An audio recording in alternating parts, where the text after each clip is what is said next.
No niin, hyvää iltapäivää, hyvä yleisö. Tervetuloa Sampola Liveen. Good afternoon everybody and welcome to Sampola Live. And please welcome on stage Nive Nielsen.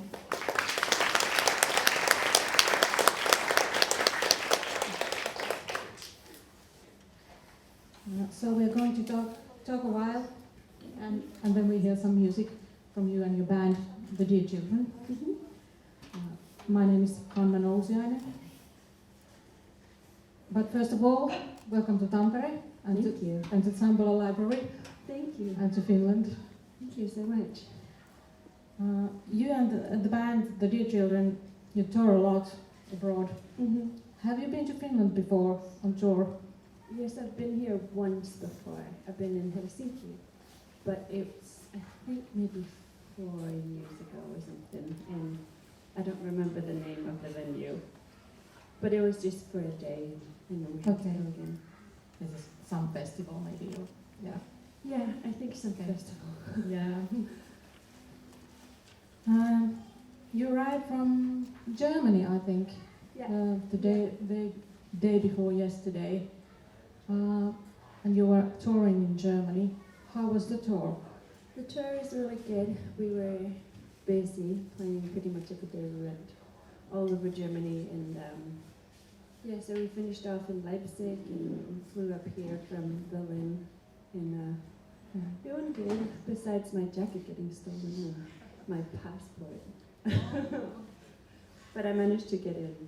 I was worried that I wouldn't make it up here, but I think since it's part of Schengen, it was fine. Okay, that's luckily. How was the response in Germany? Good. We had a wonderful tour. People were very, very receptive and very positive. It's been great. Yeah, good. You made 2 albums, I think Nive Sings in 2011 and Feet First 2015, last year. Yeah, at the very end of it. Yeah, okay. And in your music you're mixing different styles, like folk and pop and jazz, cowboy ballads maybe. Yeah. And someone described your songs in the Feet First album as Inuit indie or snow songs. Mm-hmm. Do you have a word of your own? How do you call your music? Or yeah, it is very difficult to sort of pinpoint exactly what style that we play. Today we're just 3 of us. It's going to be a very cozy, intimate concert, and but normally we're somewhere between 8 to 10 people on stage and lots of different instruments, and sometimes it gets really rocky and loud, and sometimes it gets very, very quiet, and we have a lot of different instruments, and most of the band members play several instruments, so it gets difficult to sort of pinpoint exactly. So I think Inuit Indie is a good name because it fits, I guess, as the only thing that we have. It's very hard to explain what we do, I think, in terms of genre, unless you just describe a whole bunch of different ones. Sorry, I'm so hot. I had to run because I thought the hotel was closer, and I just realized, oh no, it's further away, so I had to run through the park to get here. Okay, yeah, yes, it's all right. Well, Inuit indie is a good word. Yeah, let's use that. We asked something about your own favorites beforehand in music and books and films. And in music you mentioned your own favorites like Moondog, Giant Sand, J.J. Cale, Arthur Russell, Abner J, Eric Satie, and Sun Ra. We have that material here to be borrowed. Oh, cool. Joten lainatkaahan sitä sitten mukaanne. Is there someone in this list who is the most important to you, or the dearest to you?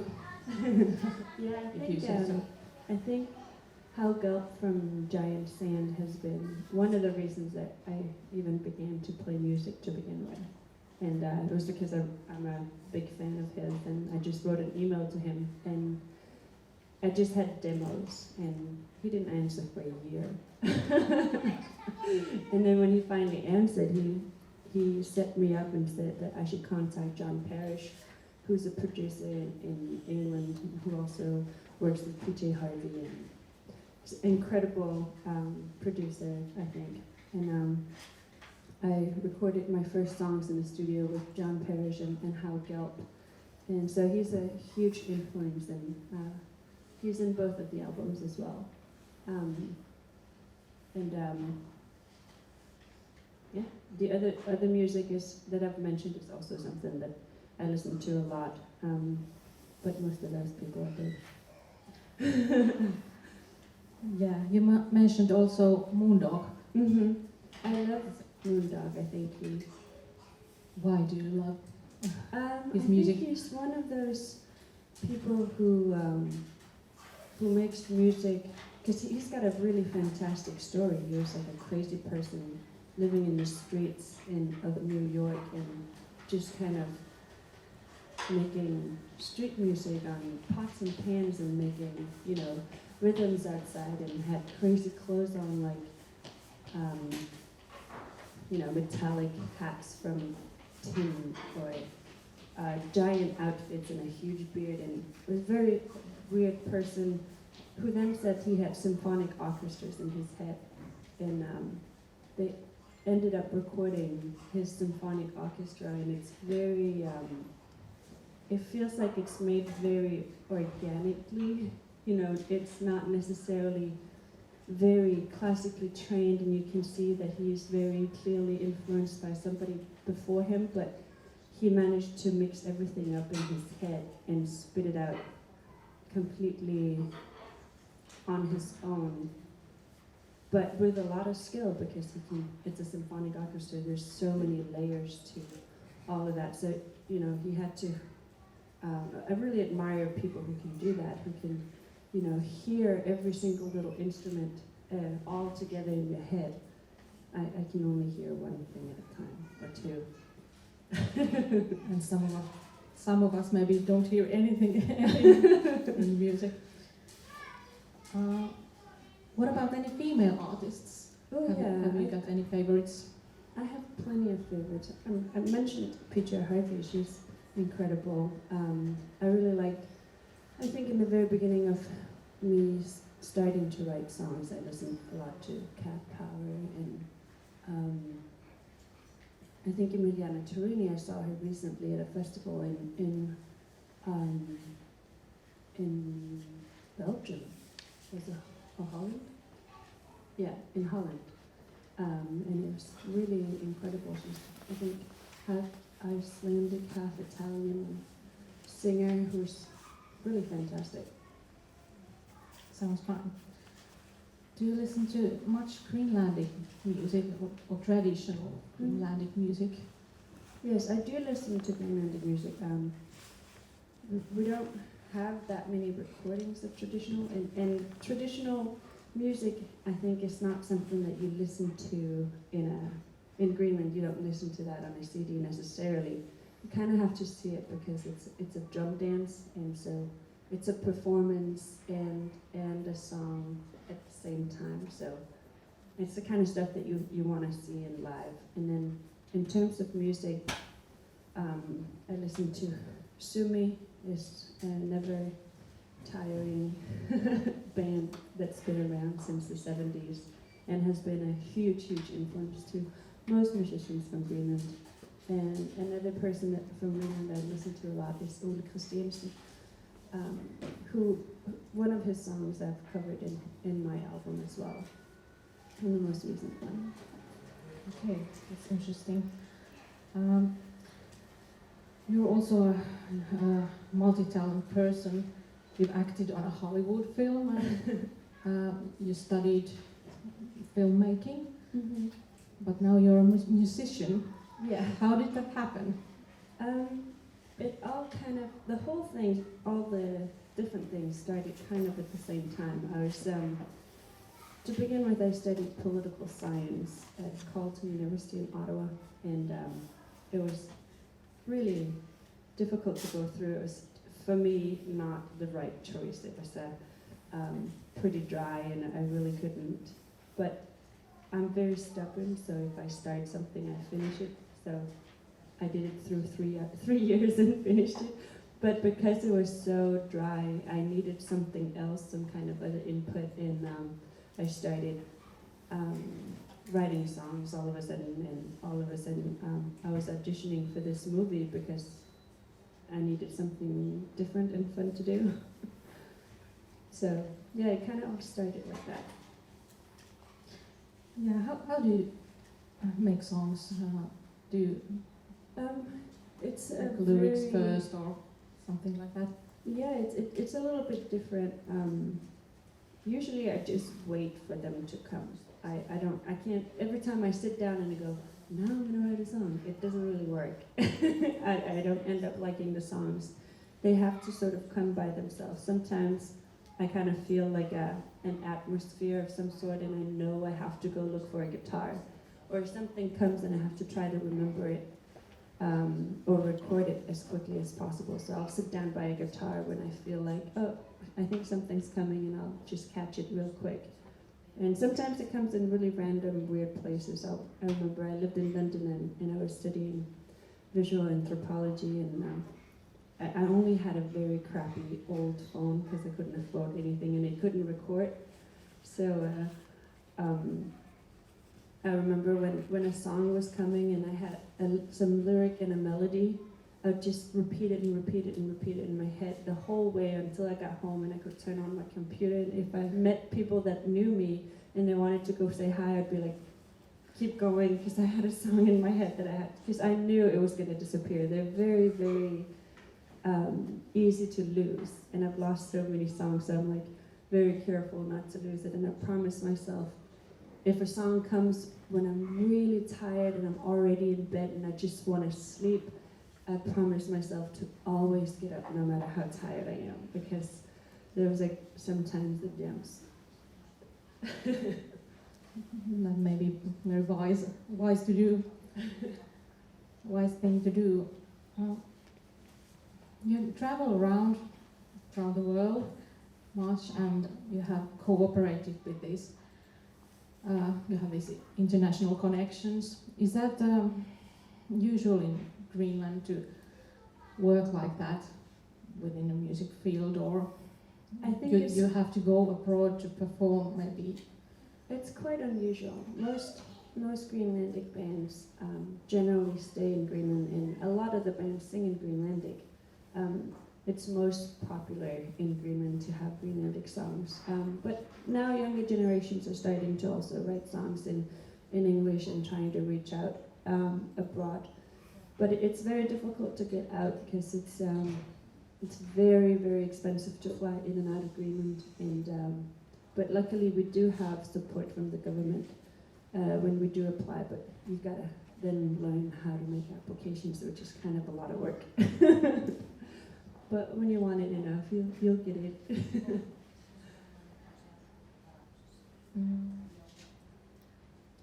Are your band members? I think you're all from different countries. So how do you rehearse? You have to go to a certain country and to do that. Yeah, generally. We've been playing a lot lately, so we haven't had the big need for rehearsals. And then if there's a few songs we need to rehearse, we might do it at sound check before. But we haven't had, when we do rehearse once in a while, we plan to get to the first concert country a couple of days before and then go through some rehearsals. But we've been playing together for a while, so I think we do good. Yeah, I'm sure you do. So you travel a lot and you have to go abroad to perform. You still go back to Greenland, so what keeps you there? Friends and family, and it's really, really important to slow down after a long tour and traveling, getting so many inputs and being really busy in and out of a van and concerts, and you get very, very tired from a long stretch of tour. And then Greenland is perfect because it's so quiet and relaxed, and there's no cultural difference for me. It's all my friends and my family, and I can actually really relax and speak my own language, and I feel like there's no place like home. That's the place to relax the most. And I don't think about it. I don't get tired from all the cultural differences, even within my band and the countries, but it does tire you, and you'll feel it afterwards, but I don't feel it when I'm out, but once I go home, I'm like, oh, I was more tired than I thought. Do you think that anyway the traveling has influenced your music some way? Absolutely, absolutely. I'm always very influenced by all these places and people that we meet, and I meet a lot of incredible musicians, and one way to get the best out of somebody's performance and recording, for example, is to give them some freedom and to do what they think sounds beautiful and what they're inspired by. So I'll usually just give them kind of a loose guideline of saying, this is the feel of this song, and I kind of want to go in this direction very loosely, and then they'll do their thing, which will make an addition to the music, and so it'll be very inspired by, you know, where we are, which is a lot of different places. How would you describe how Greenland has affected your music? Yeah, I think it's a very subconscious, on a very subconscious level, because I'm very Greenlandic. I'm born and raised there, and my first language is Greenlandic. And when we were kids, we were taught some traditional drum dancing from a teacher in school and performed them. So I think I have an odd sense of rhythm, because drum dancing in Greenlandic is very unlike Western music. It's not 4/4. It's just a lot of different things. So my way of writing songs, for example, is follow the lyrics and the melody, and then the rhythm will follow that part. Kind of like, I guess, drum dancing might be. And so in certain ways I'm pretty, and I think the sounds pretty Nordic, Arctic in the music. So it's there, but it's not a conscious choice to sound like that. Now you're in a little tour in Finland. What's happening after the tour? Where are you going next? Tomorrow we'll fly to Copenhagen, spend the night there, and then I'm going to fly to Asia, North Greenland, and then I have a few concerts there. I'll be there for 2 days, and then I'll be back in Denmark, and then we have a tour throughout Denmark, and then we'll be done on November 4th, I think. And then we can take a break. Yeah, sure. But I heard that you might be coming back to Finland in spring. Yes, absolutely. I think a tour is being set up for the whole band in March. But I don't have the specific dates and venues yet, but it should be coming up on our website soon. Yeah, we'll be seeing that and looking forward to that. Tonight you're playing in Tampere in Telakka, so we'll all come and see you there. What about a new album or new songs? Yeah, I have a bunch of songs almost ready already, and I'll do it like last time, pretty much traveling and then recording when we have breaks, or if we're in a country and we have friends that have studios, or no.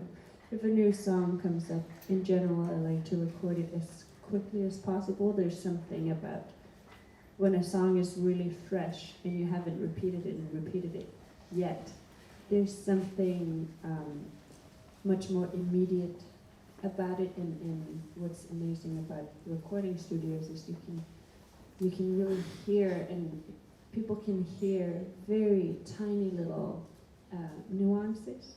So people, when you listen to an album, you can hear when someone is smiling, you can hear details, and I feel like in a new song you can hear that too. You can hear that it's more present, it's a little more urgent when it's completely new. Yeah, that sounds interesting, and we'll be waiting for the new songs. But no, thank you for the interview very much. Thank you. And we'll hear some playing now.